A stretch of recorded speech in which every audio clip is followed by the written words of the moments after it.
안녕하세요, 마당새입니다. 성경이 말하는 진짜 세상 12번째 시간입니다. 오늘은 숨도 안 쉬고 달려서 구약을 끝내도록 하겠습니다. 에레미야 10장 13절, 그분께서 자신의 목소리를 내시니 하늘들에 많은 물이 생기고 그분께서 땅 끝에서부터 수증기가 올라오게 하시며 비와 함께 번개들을 만드시고 자신의 곳간에서 바람을 내시는도다. 자, 이거 정말 중요한 구절이라서 성경에서 토시 하나 틀리지 않고 몇 번이나 거듭해서 나오는 구절인데요. 이 말씀 잘 기억하고 계십시오. 다음에 비 영상에서 아주 중요하게 나오는 구절이 됩니다. 에레미야 25장 32절, 만군의 주가 이같이 이르노라. 보라, 재앙이 나아가 민족에서 민족에게 이르고 큰 해오리 바람이 땅의 경계에서 일어나리라. 땅의 경계에서 큰 해오리 바람이 일어난다. 해오리 바람의 시작점이 남극, 땅 끝, 바다와 경계를 말씀하고 있는데요. 거기서부터 해오리 바람이 시작된다라고 저는 이해를 하고 있고, 남극에는 네 방향의 문들이 존재하고 있습니다. 제트 기류가 나오는 바람의 문들인데요. 그 영향으로 해오리 바람이 분다고 저는 생각을 하고 있습니다. 고기압, 저기압이 만나서 돌풍을 낼 수도 있겠지만은 큰 해오리 바람, 태풍을 말하는 거죠. 태풍 같은 어마어마한 바람은 남극에서 불어온다라고 저는 이해를 하고 있는 구절입니다. 에레미야 31장 37절, 주가 이같이 말하노라. 만일 사람이 위로 하늘을 재일 수 있고 아래로 땅의 기초들을 찾아낼 수 있을진데 나 또한 이스라엘의 모든 씨가 행한 모든 것으로 인하여 그들을 버리리라. 주가 말하노라. 역시나 이 세상은 넓고 크고 인간은 그 끝을 알 수가 없는 신비로 가득 차 있다고 말씀하시는 구절입니다. 과학이 만능인 것처럼 다 알고 있는 것처럼 소설을 쓰고 있지만은 실제로 과학은 이 세상 바닷속에 무엇이 있는지, 하늘 위에 무엇이 있는지, 땅 속에 무엇이 있는지 현대과학은 아무것도 아는 것이 없습니다. 현대과학의 뻥튀기에 속지 말고 과학 만능주의에 속지 말고 현실과 과학의 한계성을 깨달아야 된다고 생각합니다. 에레미야 31장 39절, 또 측량줄이 여전히 그 도시 맞은편으로 나아가 가렙산에 이르고 고아 쪽으로 둘러싸리니, 자, 어떤 측량줄이 도시를 여기저기 측량하고 산까지 측량하고 줄로 측량한다는 말인데요. 평평한 땅이니까 줄을 팽팽히 당겨서 측정을 할 수가 있는데 동공공은 줄로 측정할 수가 없는 거죠. 에레미야 49장 36절, 또 하늘의 네 지역에서 네 바람을 가져다가 엘람에게 임하게 하고 그 모든 바람을 향하여 그들을 흩트리니 엘람의 쫓겨난 자들이 이르지 아니할 민족이 없으리라. 여기에 하늘의 네 지역이 등장합니다. 네 지역에서 네 바람이 나온다고 말씀하고 있는데, 역시 남극 도면은 바람이 나오는 바람의 문들이 존재하고 있다라고 성경에는 거듭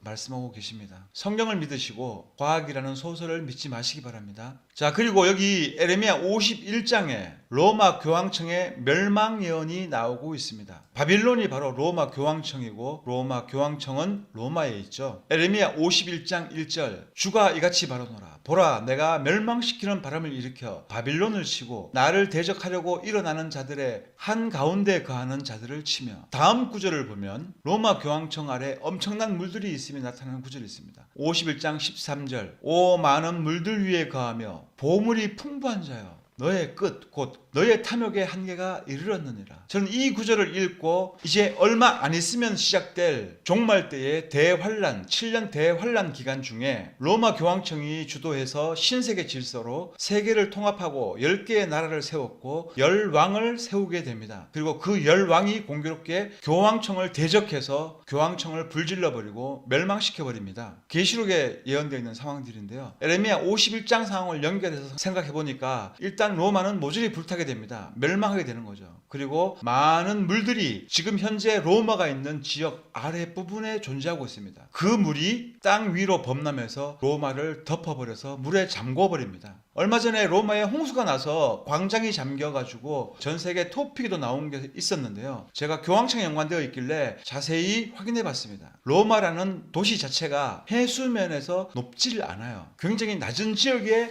평지로 존재하고 있는 게 로마예요. 거기 로마 교황청이 있고요. 그래서 성경 말씀해 봤더니 많은 물들 위에 거한다고 교황청 아래에 엄청난 물이 있음을 시사해주고 있었습니다. 그래서 종말 때에 이 많은 물들이 로마 교황청을 물로 잠궈 버리게 됩니다. 에레미야 51장 16절 그분께서 목소리를 내시니 하늘들에 많은 물이 생기고 그분께서 땅의 끝에서 수증기가 오르게 하시며 비와 함께 번개들을 만드시고 자신의 곳간에서 바람을 내신다. 이게 또 똑같은 구절이 나오죠. 땅끝, 수증기, 비, 번개, 바람. 비영상을 기약하면서 넘어가도록 하겠습니다. 에레미야 51장 36절 그러므로 주가 이같이 말하노라. 보라, 내가 내 사정을 변호하고 너를 위해 원수를 갚으며 그녀의 바다를 마르게 하고 그녀의 샘들을 마르게 하리니, 여기서 그녀는 교황청인데요. 그녀의 바다를 마르게 한다. 자, 이거는 제가 생각할 때 위의 구절과 상충되기 때문에 저는 이 구절을 어떻게 생각을 하고 있냐면 그녀가 가지고 있는 권력과 사람들, 재물, 권세 이런 것을 말하고 있다고 저는 생각을 하고 있습니다. 에레미야 51장 42절 바다가 바벨론 위에 올라왔으므로 그녀가 바다의 많은 파도에 덮였도다. 자, 이렇게 교황청의 최종 몰락은 바다로 덮여버린다 라고 성경에서 말씀하고 있는 거예요.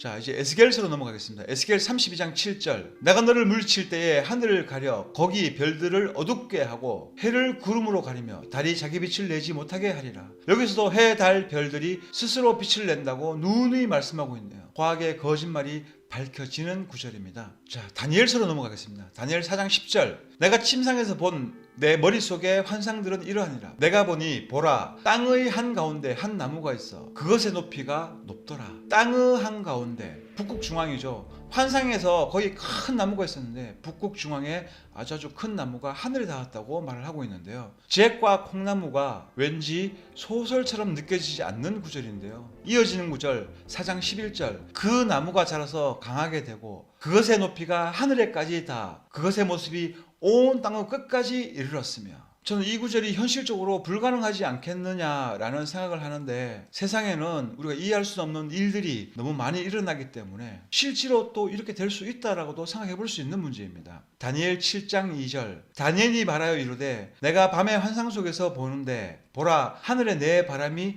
대하 위에 다투더라. 여기서도 내 바람이 나와서 바다에서 서로 다투었다. 태풍 같은 것을 일으키는 원리를 설명하는 것이 아닌가라는 생각을 해보게 됩니다. 다니엘 8장 8절 그러므로 그 수점소가 심히 크게 되더니 그가 강성할 때에 그 큰 뿔이 꺾이고 그것 대신 두드러진 뿔 넷이 하늘에 내 바람을 향하여 나서 올라오더라. 여기 또 내 바람이 등장하고 있네요. 8장 10절 그것이 하늘의 군대에 이르기까지 커져서 그 군대와 별들 중에 얼마를 땅에 내던지며 그것들을 짓밟더라. 타락한 사탄을 얘기하고 있는데요. 사탄의 크기가 커져서 하늘에까지 닿아서 하늘에 있는 별을 땅으로 던진다고 말하고 있는 구절입니다. 태양계 시스템에서는 별 한 개도 이 지구는 감당을 할 수가 없습니다. 그런데 여기서 보니까 별 한 개도 아니고 하늘에 엄청나게 많은 별들이 있는데 그 중에 얼마, 숫자는 나오지 않지만 굉장히 많을 것으로 알고 있는데요. 그 별들을 땅으로 던졌다고 말하고 있습니다. 둥근 지구와 태양계 시스템에서는 절대 있을 수 없는 일이죠. 별은 하늘에 떠 있는 작은 조명일 뿐이에요. 지구보다 수십 배 큰 흙덩어리 별이 절대로 아니라는 것을 저는 수차례에 걸쳐서 증명을 했었습니다. 성경을 믿으세요. 과학은 여러분들을 속이고 있습니다. 요엘서로 넘어갑니다. 요엘 2장 10절 그들 앞에서 땅이 진동하고 하늘들이 떨며 해와 달이 어두워지고 별들이 빛을 내던 것을 멈추리로다. 자, 여기서도 해, 달, 별은 스스로 빛을 내고 있다고 해석할 수 있는 구절이 됩니다. 요엘 2장 31절 크고 두려운 주의 날이 이르기 전에 해가 변하여 어둠이 되고 달이 변하여 피가 되려니와. 자, 이제 대환란 때, 종말 때 해가 검어지고 달이 핏빛으로 변한다는 내용입니다. 태양계 시스템에서는 불가능하죠. 요엘 3장 15절 해와 달이 어두워지고 별들이 빛을 내던 것을 멈추리라. 자, 여기서도 반복되는 구절입니다. 아모스로 넘어갑니다. 9장 6절 그가 하늘에 자신을 위하여 여러 층을 건축하며 땅에 자신의 군대를 세우고 바다의 물들을 불러 지면에 그것을 쏟나니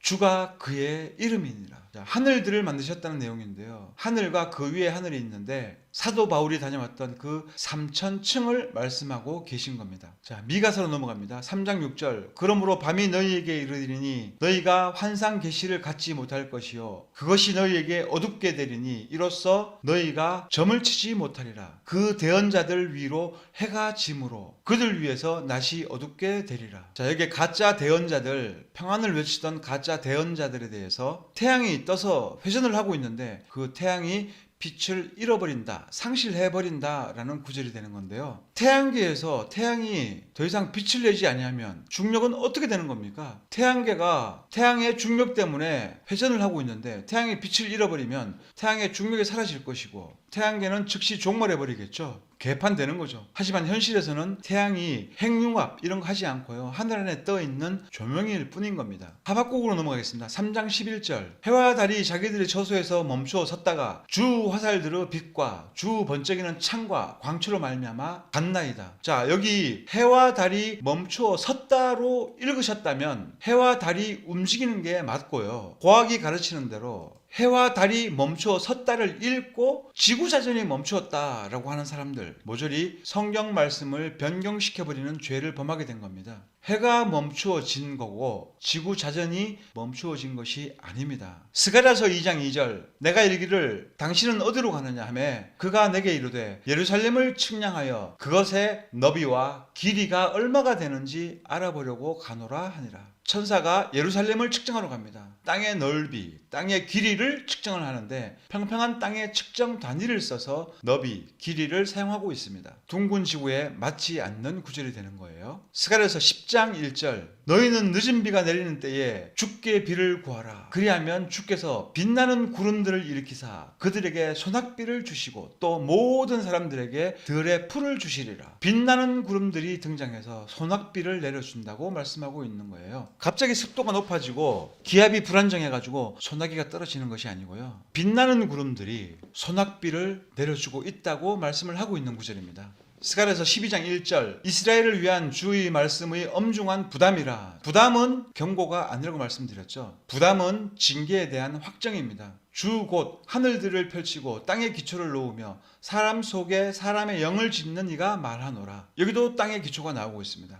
말라기 4장 2절. 그러나 내 이름을 두려워하는 너희에게는 의의 해가 자기 날개들 안에 병 고치는 능력을 가지고 떠오르니 너희가 나아가서 외양간의 송아지들 같이 자라리라. 구약 성경의 맨 끝 말라기에서 태양의 속성이 등장하고 있습니다. 태양의 모양은 원형이지만 거기 날개들이 있고 그 날개 속에 병 고치는 치료의 광선을 쏠 수 있는 기능이 있다는 말씀의 구절로 이해할 수가 있습니다. 이것은 절대 상징이 아닙니다. 태양의 무슨 날개? 이렇게 말씀하시면 어쩔 수 없지만 믿거나 말거나 전 태양의 날개가 있다고 믿습니다. 성경에 그렇게 쓰여 있으니까 구체적으로 또 묘사하셨기 때문에 말씀에는 오류가 없고 문자 그대로 이해하는 측면에서 전혀 문제가 되지 않는 구절입니다. 그래서 태양의 속성 중에는 사람에게 유익한 광선을 쏘는 자기장도 있다라고 이해하시면 될 것 같고요. 자, 이렇게 급하게 달려서 구약을 다 마쳤습니다. 구약에 남아있는 평평한 세상의 증거, 이것으로 빨리 마무리하고 또 신약은 빨리 끝날 것 같아요. 준비한 영상은 여기까지고